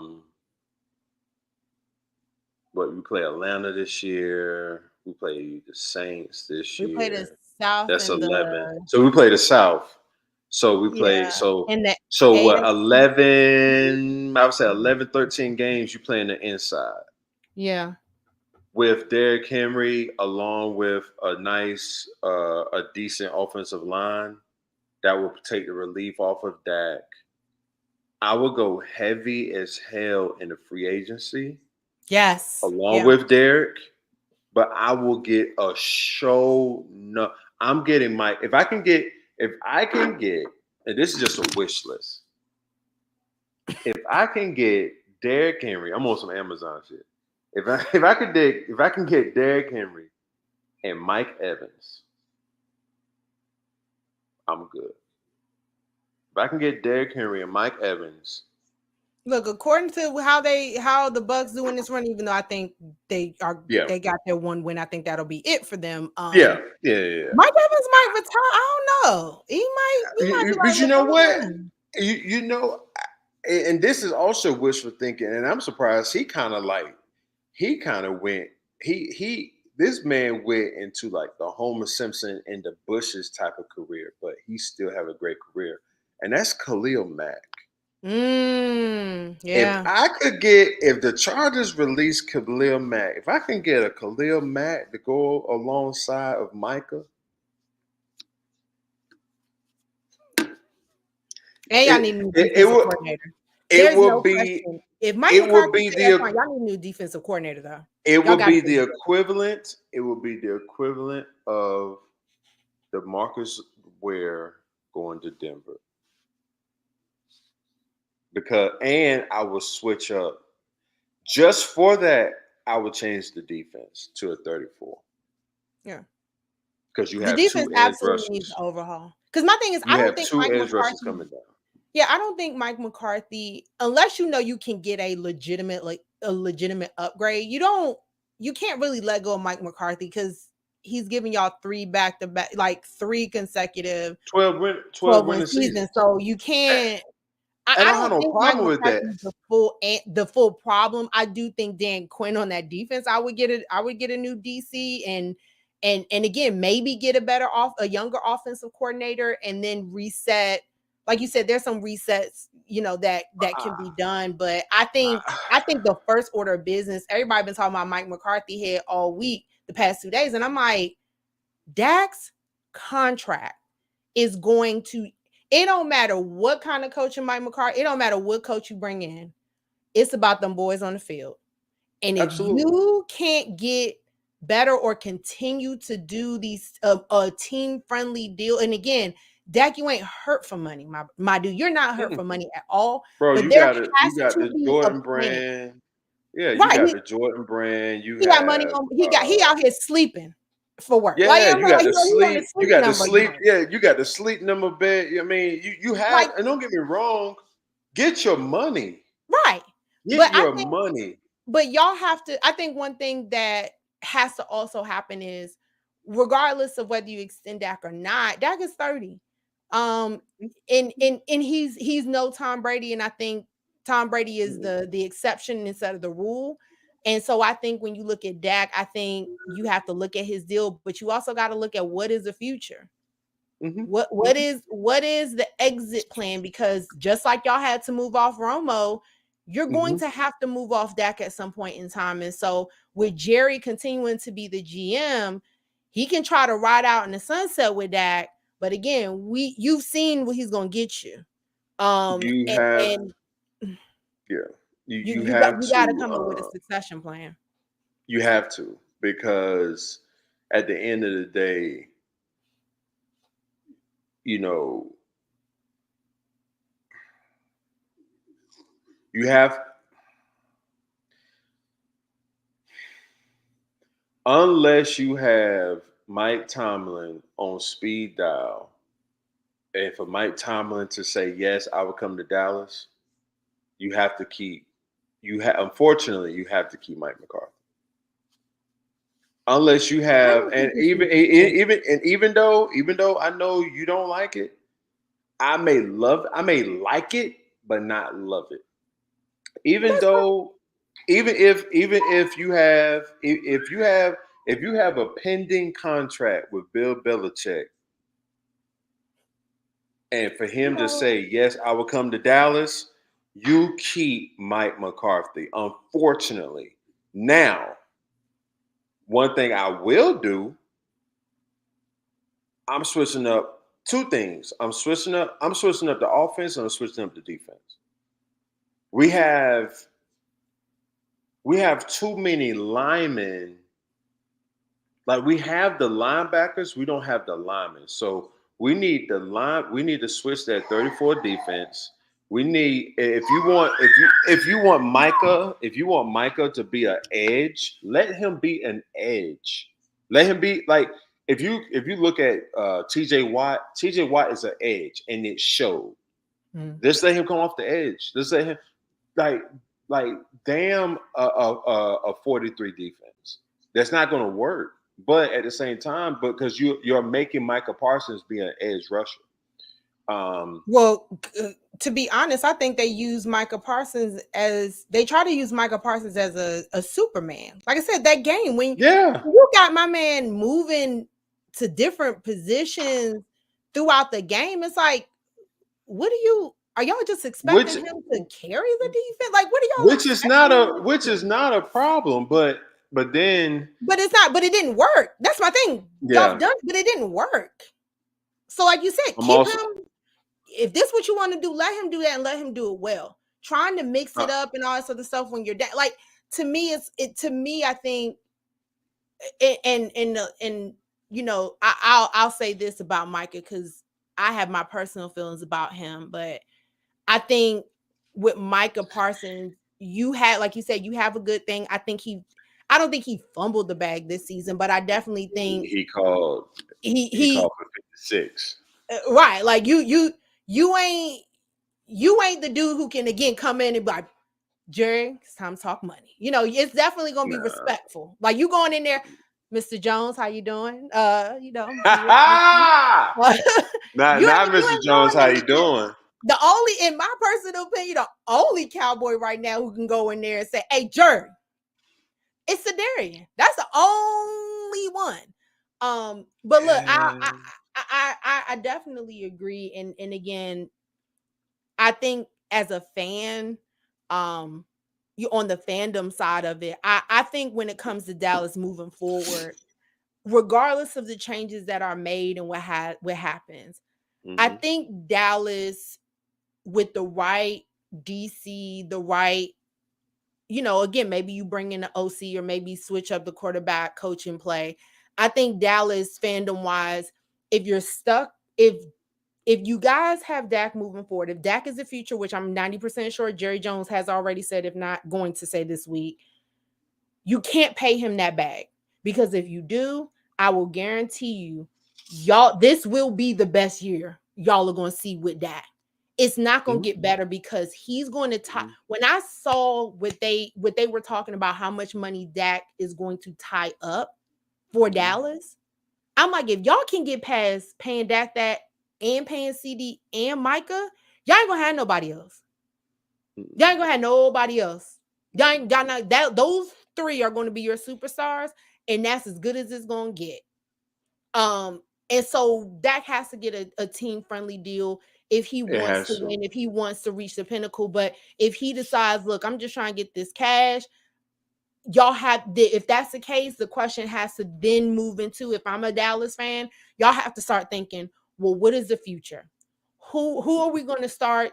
Like you said, put Trey in, see what Trey Lance can do. Listen, Like we listen.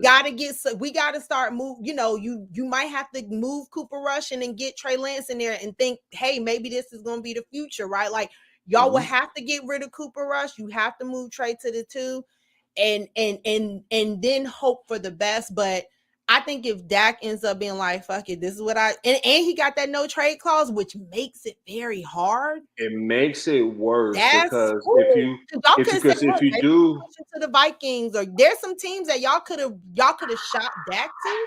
When you got that no trade clause, but I don't. that runs it. But because if you do, but here's the thing. Here's the thing about the no trade clause. If you do the no trade clause, if you do decide to trade him, you have to go to him. The sucky part is you have to go to him and say, hey, we want to trade you, but it's up to the player to say, hey, if you trade me, I want to go here. Here or here. Yep. I want to go here, here, or here. Eli Manning had the same thing. When we knew it was kind of time, the only difference with us is that Eli understood, like, it's cool. My time here is coming to an end. He was a part of the process of getting Daniel Jones. Like Eli had a no trade. First off, Eli had I want to go to the Giants clause, let alone a no trade. Yeah. So, he between also him and Archie. And he can say, but I also got 2 Lombardis. And again, here's my Walter Payton Man of the Year. So again, I'll go when I'm ready to go. And I'm gonna, again, Eli was we knew it was like Eli's a forever Giant. Correct. So we are stuck with him until we're not. Eli knew when it was time to go, and he didn't want to go limping off. And he was able to go out his way, which, I love as a Giants fan. I think with that, it has to be, you guys have to, it'll be very interesting how that happens, because I didn't realize he had a no trade clause. It makes sense, but him having that no trade clause, like the amount of money he's going to make, he doesn't, it's going to be a little precarious over the next few years. I'll say that. It is. And I think with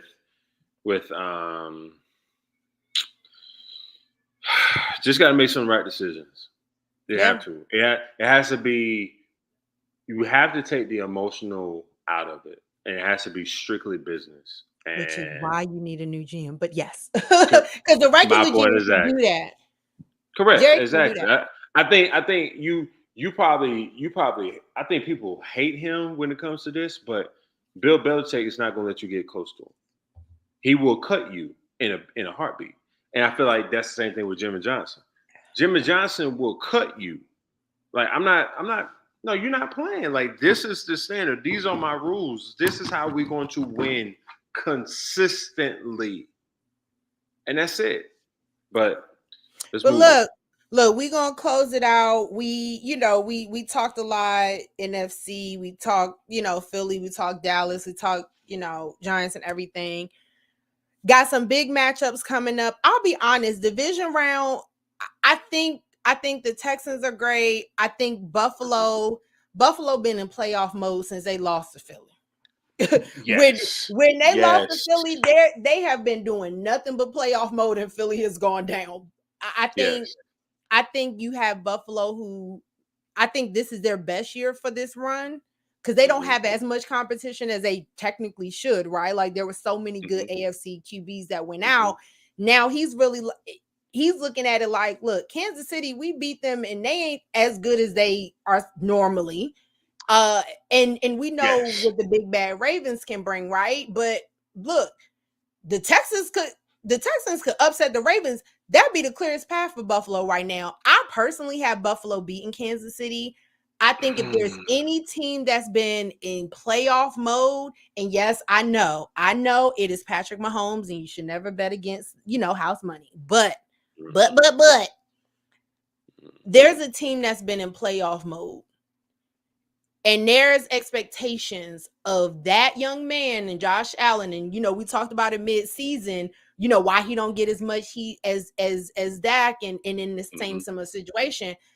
Josh Allen hasn't made it past that AFC championship game. And I think with the Chiefs not being as good, I think there's an opportunity for him to make it back. And I think when you're on playoff mode, period, point blank, and the way they played the other day, to me, I think Buffalo is a juggernaut, and I think they coming for Kansas City head.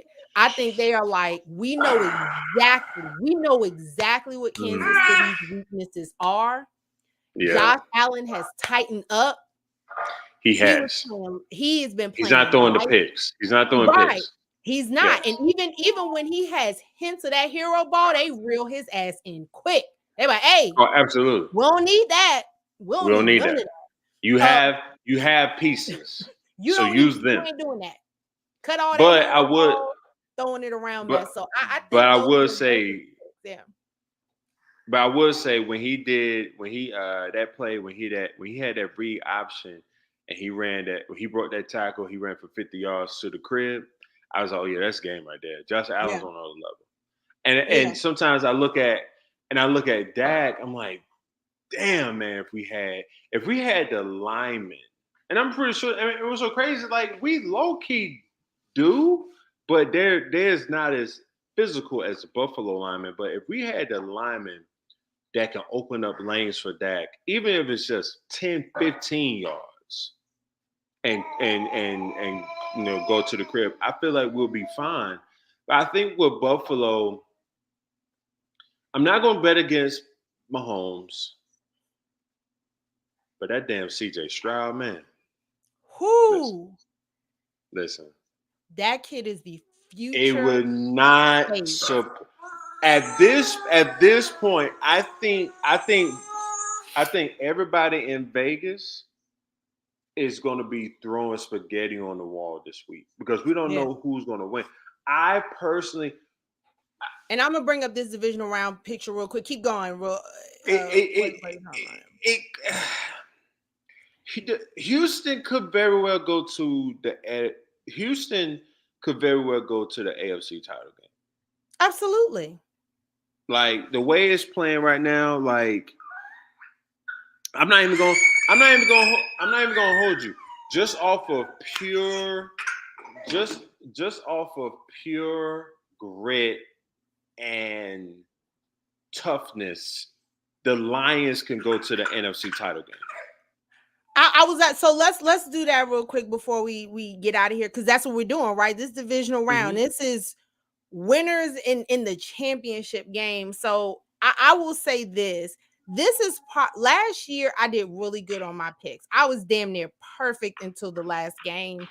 Until the NFC and AFC championship game. This week, I will be honest, there's only one guarantee I think is pretty much sealed. I think the Packers are good, but the 49ers are just better. I think some of the things that the Packers were able to do, you're not going to do that on this 49ers defense, especially a rested 49ers and a rested, healthy Christian McCaffrey. I don't think what Green Bay was able to do, they can't do that same game plan coming into the 49ers. And I think the biggest difference between, I think, with that game and versus the Texans is what I saw CJ Stroud do over the past two games, like the game that got them in and this Browns game, is unreal. Correct. And I think I don't think that there's any AFC QB, including Patrick Mahomes, that has not seen what CJ Stroud is doing and hasn't been like, oh damn. Because to me, CJ, I wouldn't say he's kind of a young Mahomes, or he's got some, because he has a little Josh Allen in him, he has a little Mahomes in him, but he's going to write his own story. And I haven't been as excited about seeing a QB since Cam Newton. I was at the first preseason game. I was at a preseason game when I saw Cam Newton, and I was like, Jesus Christ, he's the biggest thing out there. And I was like, he's going to be fun to watch. CJ Stroud, his moves, his ease at the quarterback position, and his development through D'Amico, like, I am excited to see what this kid can do. I am excited. I feel like with CJ, he got the arm, he got the mindset, he has the pieces, and the pieces is not sexy. They're not sexy household name type of pieces. They're just pieces that just tight end. like they're pieces that knows how to win. Mm-hmm. That just wants D'Amico to got win. that locker room too. He's a young black coach. That's what I'm saying. And I can tell even with the relationship and how D'Amico and CJ talk about each other. And I did a little digging about CJ's background with him, his father being incarcerated. I can only imagine that relationship is very special that he has with his coaches, just on a personal level, that you can like those guys want D'Amico to get this win just as bad as they want the win. Oh, absolutely. Absolutely indeed. I mean, I feel like with Houston, the sky's the limit. That's why I feel like, if you stop, and I think they're playing in Baltimore. Yeah. But I feel like, it's gonna be a little chilly, whatever. But I feel like that should not stop CJ. No, but I feel like if they pull off the upset, I feel like they should do. They should pull. I feel like they should pull off the upset, but I feel like there'll be too much for Lamar. But it wouldn't. I think it'll be a good me. game though. But absolutely. But it wouldn't shock me if they won. Yeah, I think so. I want you to the only win that would shock me. I'm talking about shock me is Green Bay. Yeah, that'd be the only shock. That would be the upset. Yeah, I think the only upset that shocks me, like I said, the only guarantee I think on here is that Green Bay 49ers game. Like I said, I think Green Bay's good. I think they're hot. They're a young team. They have nothing to lose. But San Fran, similar to Dallas, their window is not very long and it's not very big. And they've been on win now the past like 3 years. And so the only thing that has been unfortunately stopping them is their quarterback play. So I think San Fran, there's too many of those guys who are future Hall of Famers that the one thing they don't have and the biggest thing that they should be getting right now is rings. And so I think San Fran, I think that's a little bit of a lock. I think when it comes, and again, the rest of them down are hard. I think the Lions should beat the Bucks. I think if anybody's going to turn into a pumpkin soon, it's going to be Baker. So I think the Lions have a bit of an edge, but I think Baker, if anything, he'll probably turn into a pumpkin probably first. But this Chiefs-Bills game and this Texas-Ravens, I think the Ravens should win, but the Texans are playing lights out. And in this Chiefs-Bills game, I'll be honest, I can't call it. I think the Bills should win. I want the Bills to win, but I think that's probably the hardest game to call. I don't know. What about you? What are your picks? I got the God, do not want to do this. You knew this was coming. Why you knew this was coming? I got the Bills beating the Chiefs. I got the Lions beating the shit out of the Bucks. Ooh. Like pass the sticks in the first half type of beating. Listen. I got the Packers with the upset, even though that's probably wishful thinking. Yeah. But I have the Texans going to Baltimore. Probably field goal wins the game. Ooh. That'd be the dagger. That'd be the slow burn dagger right there. But I feel like I said prior, out of all these games, the shocker will be the Packers, but at the same time, it wouldn't be a really of a shocker to me because how do you prepare for Jordan Love? Well, you take away their run game, you got to force them to put it in the air. But that's the I thing also think, but the Packers, my thing is, if you stop the run for them, but think about like San Francisco's also loaded, so yeah, they but gonna, if anything, it might be a shootout.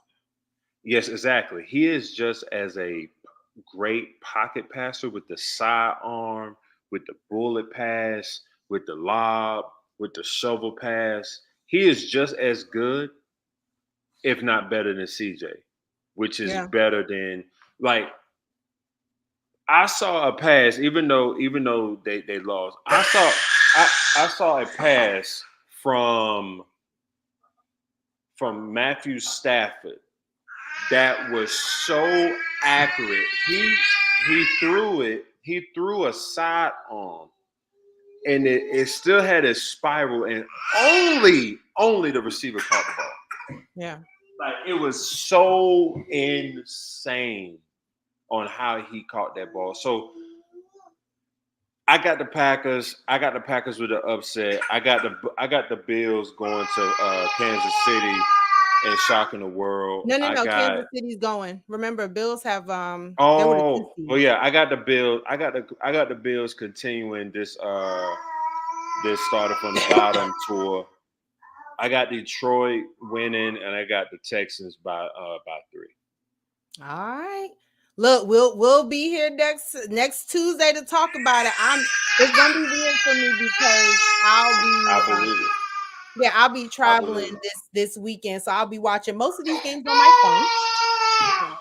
But look, we gonna wrap it here. Matt said we're gonna get the wrap it up button.